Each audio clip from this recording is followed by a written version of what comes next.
solitude is one of the attractions of the wilderness. This attraction is the Watson Lake Signpost Forest, and loneliness actually started it. Back in 1942, a lonely GI put up a sign pointed toward his hometown, Danville, Illinois. Since then, passers-by have been adding their own towns, so now the Signpost Forest has more than 25,000 possible destinations, and they all point toward home for somebody. For those who were already home, especially the First Nations people, life had changed forever. We never had a doctor here. We never had a nurse here, because we never ever got sick. I guess there was a lot of people that did get sick and stuff like that, but there were so few deaths and everything, you know. But after the highway came through, it was that 1942, that fall, there was measles, yellow jaundice, and you name it, that disease was here, really and truly. But they never let the army doctors come in because we were civilians. Although they were pushing through our country and doing everything like that, but we couldn't get their help from them army doctors or anything like that. And it was pretty rough, really, truly rough. We lost a lot of our people.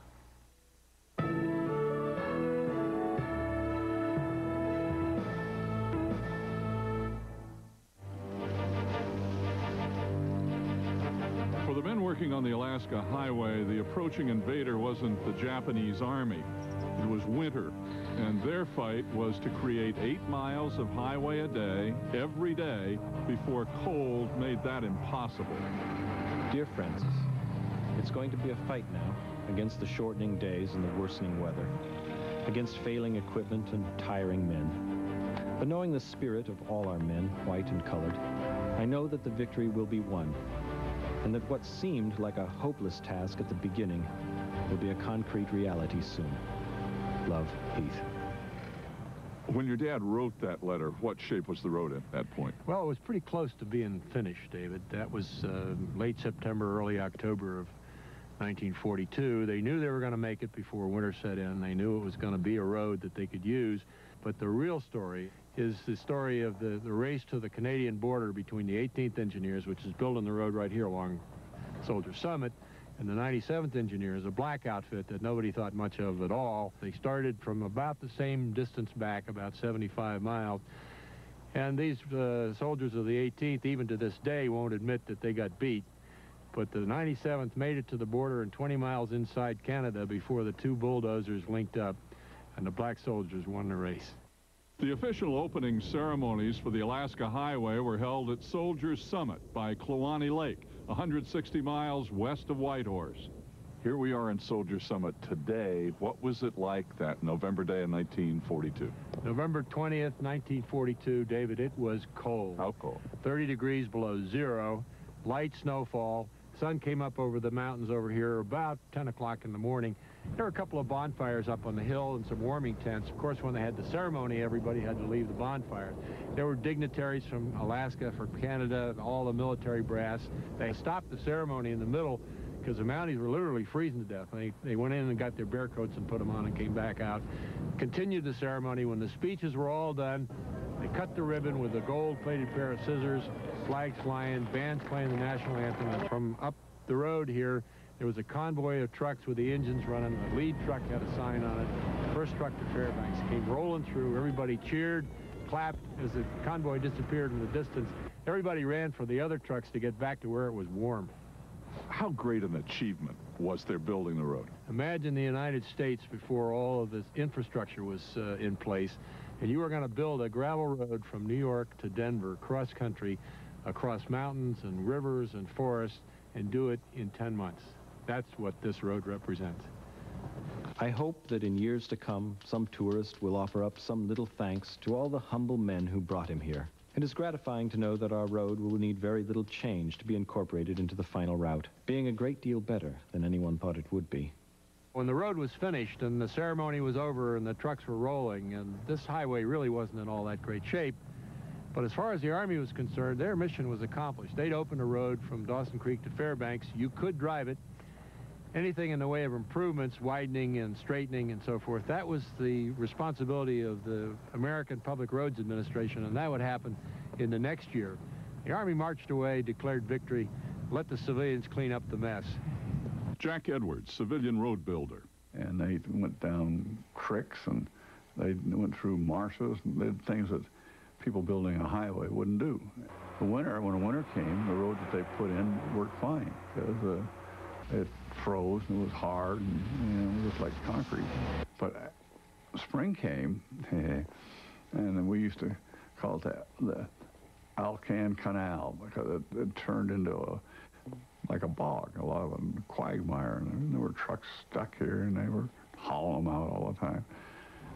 They wanted to get through and fast and run equipment over it. And we wanted to build a road that you could last for a long time and that you could have regular traffic on and would stand up. The Alaska Highway has never really been finished.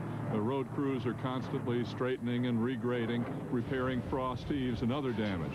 From heavy traffic and extreme temperature changes, this road takes a terrific beating. Critics have had a field day with both the Army and the highway ever since 1942. In fact, recently, some 50 years after completion of the road, a Canadian writer was still complaining about American occupation of Canada and how the road was expensive and wasteful and damaged people and animals in the land, all of which is true, of course, to a degree, like with all roads. But some claim the road was just not necessary. Was it? The month the Alaska Highway was finished, we were fighting the Japanese in the Solomon Islands near Guadalcanal and in the seas around New Guinea. It didn't take generals or admirals to realize that the theater of war was in the South, not North Pacific. So there was no longer an urgent need to defend Alaska or a threat of invasion of the American mainland. But the airstrip served by the Alaska Highway for the rest of the war made it possible for almost 8,000 Lend-Lease aircraft from the United States to get to the Russian front through Alaska.